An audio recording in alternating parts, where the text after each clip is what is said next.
नमस्कार, मैं Abhay Pandey YouTube channel free India free mind से। आज मैं हूँ गरखा पंचायत के नवनिर्वाचित मुखिया मुन्नी देवी के साथ कि आप नवनिर्वाचित मुखिया बने, इसके लिए फिर से आपको शुभकामना।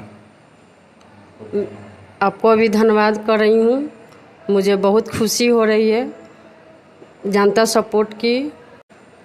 आपको कैसा महसूस हो रहा है एक महिला के रूप में मुखिया बनने पे?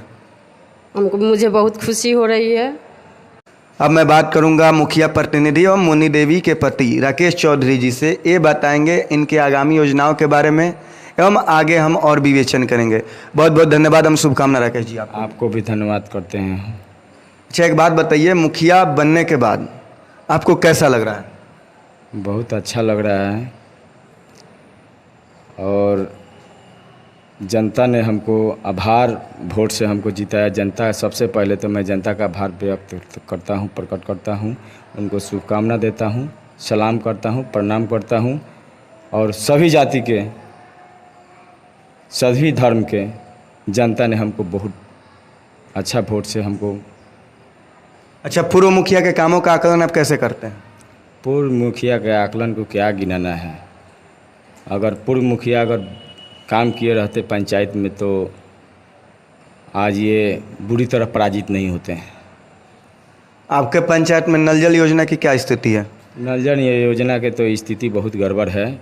अभी फ़िलहाल 2 नंबर वार्ड में जो है नल जल योजना पूरा ध्वस्त है, पानी जनता को नहीं मिल रहा है। अभी हम सुबह में गए थे तो हमको पता चला कि यहाँ नल जल योजना जो है पानी, नल से पानी नहीं आ रहा है। हमने पूछा कि क्या बात है जनता से, तो बोला कि मोटर जल गया है। ये आज 15-20 दिन से है। मैं उसको ठीक करवाने का प्रयास कर रहा हूँ।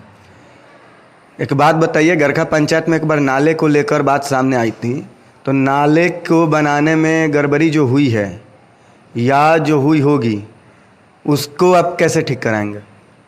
गरखा पंचायत में नाला जो है बना है कि नहीं बना है या कागज़ पर बना है, मैं अब तो सीधा उस टेबल पर जाऊंगा तो मैं तो पता ही कर लूँगा। मैंने नेट के माध्यम से, मोबाइल पर के माध्यम से ही पता किया है, लेकिन जब हम जाएंगे वर्तमान उस टेबल पर हम जाएंगे तो मैं पता करूँगा कि नाला बना है कि नहीं बना है। बना है तो कागज़े पर बना है या वास्तविक में नहीं बना है। डस्टबिन को भी लेकर एक आया था मामला अभी गरखा पंचायत का प्रकाश में कि कूड़ा उठाव के लिए यहाँ पे सरकारी कागज़ों पे योजनाएं आई थी, उसमें पैसे वहन किए गए थे, लेकिन वास्तव में नहीं हुआ। इस विषय पे आप कुछ बताइए। गरखा पंचायत में कहीं पे डस्टबिन नहीं लगा है। कहीं देखा जाए गरखा पंचायत में गांव हो या बाज़ार हो, कहीं पे डस्टबिन, लेकिन डस्टबिन के मेरे हिसाब से पता चला कि डस्टबिन का पैसा उठ गया है। क्लियर मैं नहीं बताऊंगा, जब उस टेबल पर मैं जाऊंगा तो मैं ये पता करूंगा कि डस्टबिन के पैसा उठाए कि नहीं उठाए।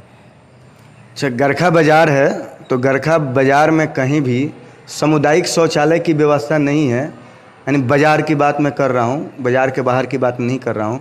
गरखा बाज़ार में कहीं भी सामुदायिक शौचालय की व्यवस्था नहीं है। लोगों को बहुत परेशानियाँ होती है, ग्राहक के साथ साथ जो भी दुकानदार हैं। तो इसके लिए आपके पास कोई व्यवस्था होने वाला है? शौचालय बना है, लेकिन किसी कारण से शौचालय नहीं चालू हुआ है। कुछ ज़मीनी विवाद के कारण वो शौचालय नहीं चालू हुआ है। लेकिन मैं जब आ गया हूँ, मैं प्रयास करूँगा कि शौचालय को मैं उद्घाटन करूँ। शिक्षा को लेकर क्या योजनाएं हैं? क्योंकि स्कूली जो शिक्षा है वो अभी निम्न स्तर पे है, जैसा आप भी जानते हैं। तो इस विषय पे आप सुधार के लिए कोई आपके पास योजना हो? देखिए, मैं तो सिर्फ प्रयास करूंगा कि शिक्षा पर मैं ज़्यादा फोकस दूं, क्योंकि शिक्षा है तो सब है, शिक्षा नहीं तो सब अधूरा है। इसलिए मैं प्रयास करूंगा कि लाइब्रेरी खुलवाने का काम करूंगा, मैं प्रयास करूंगा। गरखा बाज़ार में नालों की सफाई नहीं होती है, इसके विषय में बताइए। नाला के जो है यहाँ पे गरखा पंचायत में सफाई कुछ जगह हुआ है, कुछ जगह नहीं हुआ है। कुछ जगह पता चला कि नाला का सफाई हुआ है, लेकिन वो नाला का पैसा उठ गया है। कहीं कहीं सड़क नीचे और नाला ऊपर भी है। तो अब ऐसे तो इंजीनियर को पहले तो मैं एक बार बधाई दूंगा और शुभकामना भी दूंगा कि आप ऐसे घोर अपराध आगे भी करें। तो अगर ऐसे इंजीनियर आपको संजोग से मिल गए, ऐसे बड़े शुभ अपराध करने वाले इंजीनियर, तो आप उसमें क्या करेंगे? सबसे पहले तो मैं इंजीनियर, मेरा भी तो दिमाग है, इंजीनियर की तो दूर दूर की बात है।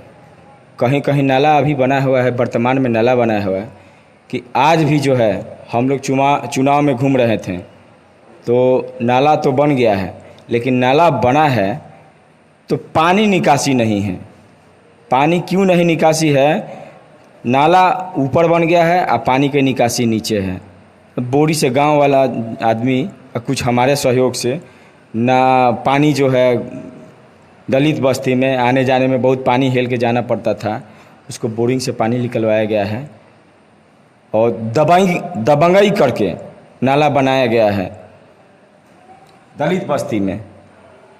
कचरों के प्रबंधन के लिए आपके पास कोई योजना? क्योंकि गरखा मार्केट है तो इसमें कचरा ज़्यादा होता है, यानी रोज़ सामान आने जाने से, तो जो कचरा होता है उसकी व्यवस्था के लिए आपके पास कोई योजना?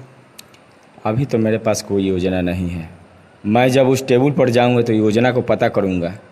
मेरे पास तो अभी नहीं है, क्योंकि गरखा में बहुत जगह देख रहे हैं कि बहुत कचरा है। डस्टबिन घोटाला हो गया तो क्या करें। आज ही सुबह में 2 नंबर वार्ड में हम गए हैं, पूरा एकदम कचरा पड़ा हुआ है छपरा रोड में। हमसे कुछ लोग बोला कि इसको फेंकवाइए, फेंकवाऊंगा हम। आपके क्षेत्र में हकमा सहित कुछ जानकी नगर के क्षेत्र भी आता है, तो उधर किसान भी हैं, तो किसानों के अनुदान में सबसे बड़ा गड़बड़ी होता है। तो इसके लिए आप क्या कर सकते हैं जिससे गड़बड़ी ना हो और किसान भी खुशहाल हो? क्योंकि किसानों के साथ समस्या है कि सरकारी योजना का लाभ मुखिया लेवल से ही ज़्यादा मिलता है। तो आप मुखिया बन गए हैं, मुखिया प्रतिनिधि हैं, तो इस विषय में आप बताइए। किसानों का जो लाभ है, सही आप बोल रहे हैं कि मुखिया के माध्यम से ही वितरण किया जाता है। सरकार तो अपना योजना भेज देती है, लेकिन यहाँ मुखिया के माध्यम से घोटाला किया जाता है। घोटाला ऐसे होता है कि जो किसान नहीं है उसको पैसा मिल जाता है, जो किसान है उसको पैसा नहीं मिलता है। अब हम आ गए हैं, मैं प्रयास करूंगा कि जो किसान है, जो गरीब है, उसका हक जो है उसको पूरी तरह मिले। जांच के लिए आवाज़ उठाएंगे? ज़रूर उठाएंगे। यहाँ से लेके और पटना भी हमको जाना पड़ेगा तो हम उठाएंगे, जिला तक जाना पड़ेगा तो उठाएंगे, लेकिन आवाज़ तो उठाएंगे, क्योंकि गरीब हमको वोट दिया है। हर जाति के हम जाने जाते हैं गरीबों का मसीहा। युवा की संख्या काफ़ी है गरखा पंचायत में, तो युवाओं के लिए कोई खेल की व्यवस्था आपके द्वारा हो भविष्य में, ऐसा कुछ? युवाओं के लिए, युवा मेरा भाई है। आज जो भी हम हैं यहाँ पे युवा के बदौलत हैं। युवा ने हमको भरपूर हमको सहयोग किया, रात दिन निस्वार्थ, एक पैसा नहीं लगा हमको। चुनाव में ये चुनाव हम जीते हैं, मेरे चुनाव में 1 रुपया पैसा खर्चा नहीं हुआ है। यहाँ तक कि कुछ लोग ऐसा है कि कुछ चंदा भी दिया है लोग। युवाओं के लिए हम करेंगे। महिलाओं के उत्थान के लिए, यानी महिलाओं को आगे बढ़ाने के लिए कुछ आप ऐसा प्रशिक्षण की व्यवस्था करा सकते हैं जो स्किल डेवलपमेंट के नाम पर उनको आगे सहयोग कर सके? मैं चुनाव के पहले एक NGO के माध्यम से बात किया है। मैं उसमें हमको अच्छा दिलचस्पी भी है। उसमें महिलाओं के लिए जो है सिलाई सेंटर, उसमें NGO के माध्यम से उसमें 5,000-7,000 का महीना भी है। और वो जो ट्रेनिंग ली है महिला सिलाई का, वो सिखाएगी, 2 महिला सिखाएगी और 35 उसमें महिला। हर वार्ड में इस तरह का व्यवस्था हम प्रयास करेंगे कि ऐसा हो, तो बेरोजगारी दूर होगी, महिलाओं के लिए भी कल्याण होगा। बिहार सरकार की एक योजना है जीविका लोगों के लिए, तो जीविका भी पंचायत स्तर पर ही कार्य करती हैं, तो उनके साथ अगर आप सहयोग करिएगा तो ज़्यादा बेहतर होगा। तो इस विषय में वो लोग कुटीर उद्योग, यानी कि आपका पापड़ बनाना, अगरबत्ती बनाना, तो इसमें आपका कितना सहयोग रहेगा? भरपूर सहयोग रहेगा, महिला के लिए भरपूर सहयोग रहेगा। जीविका दीदी हैं लोग, उस माध्यम से जो सरकार की योजना है वो पूरा मैं प्रयास करूंगा कि महिला तक पहुंचाए। गरखा से होकर गंडकी नदी गुजरती है जो कचरा से भरी हुई है, बाज़ार में विशेष करके, तो आप इसके लिए अगर व्यवस्था करा दें ऐसा कुछ।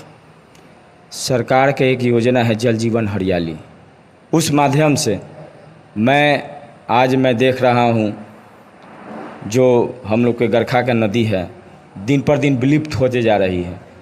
इतना ना उसमें कचरा है कि उसमें नहाने में भी सोचना पड़ता है। जल जीवन हरियाली के माध्यम से मैं उसको साफ़ करवाने का प्रयास करूंगा, लेकिन मेरे ही खाली प्रयास करने से नहीं होगा। हम तो गरखा पंचायत में साफ़ करवा लेंगे, लेकिन और जगह जो है उसको भी तो साफ़ करवाना पड़ेगा। नदी में विशेष रूप से कचरा बाज़ार से जाता है, तो आप बाज़ार वालों से कुछ अपील करें। मैं बाज़ार वालों से, सबसे बड़ा कमी है तो मुखिया में डस्टबिन वितरण नहीं हुआ। जो डस्टबिन मिला था, अगर डस्टबिन सब जगह लग जाता, हर वार्ड में डस्टबिन 2-4 गो लग जाता, तो बाज़ार के लोग क्यों नदी में फेंकता? बाज़ार के लोग फेंकवे नहीं करता नदी में, उसका कहीं गड्ढा उड्ढा में उसको लोग बिगवाता आदमी। अच्छा, जो कचरा अगर इकट्ठा भी हो जाए, मान लीजिए डस्टबिन लग जाए, कचरा इकट्ठा हो जाए, तो उसके मैनेजमेंट के लिए कोई व्यवस्था तो है नहीं अभी, तो उसके लिए क्या कुछ आपके पास प्लान? मैं अपने तरीके से प्रयास करूंगा कि उसको कहीं बिगवा दें। प्रतिनिधि होने का मतलब है कि थोड़ा सा तो दब उलार सहना पड़ेगा। जी बिल्कुल सही बात है। आपसे एक बात और पूछेंगे, वो बताइए कि आपका आगे का जो 5 साल होगा, यानी आपका जो आगामी कार्यकाल होगा, उसको आप कैसा देखते हैं? मैं 5 साल ऐसा चलाऊंगा, मेरे लिए हर समाज, हर जाति, हर धर्म एक समान होगा। गरीब अमीर कुछ नहीं, एक समान होगा। और मुखिया मैं बन के नहीं रहूँगा, मैं बेटा बन के रहूँगा। मैं इसके बाद मैं चुनाव जब लड़ूंगा तो मैं प्रयास करूंगा कि जनता के पास हमको जाके गिलगिलाना पड़े, गोर नहीं पकड़ना पड़े। हैं जो शौचालय बने उसमें भी घोटाला हुए हैं, पशुओं के लिए शेड बनना था वो भी आपके पंचायत में कम ही बने हैं, तो इस पे आपको आगे का प्रयास कैसा होगा आपका? जो भी घोटाला हुआ है, हम तो जाएंगे जब टेबल पर, तो हम तो खोजबे करेंगे। मैं तो प्रयास करूंगा, क्योंकि जब मैं चार्ज लूँगा तो मैं तो खोजूंगा पहले कि काम हुआ है तो क्या क्या काम हुआ है, ये हमको बताइए। चलिए, आपको आगे के भविष्य के लिए बहुत बहुत शुभकामना एवं आपको बहुत बहुत धन्यवाद। पुनः एक बार आपको मुखिया बनने पे बहुत बहुत बधाई एवं शुभकामना। आपको भी शुभकामना देते हैं, बहुत बहुत बधाई देते हैं।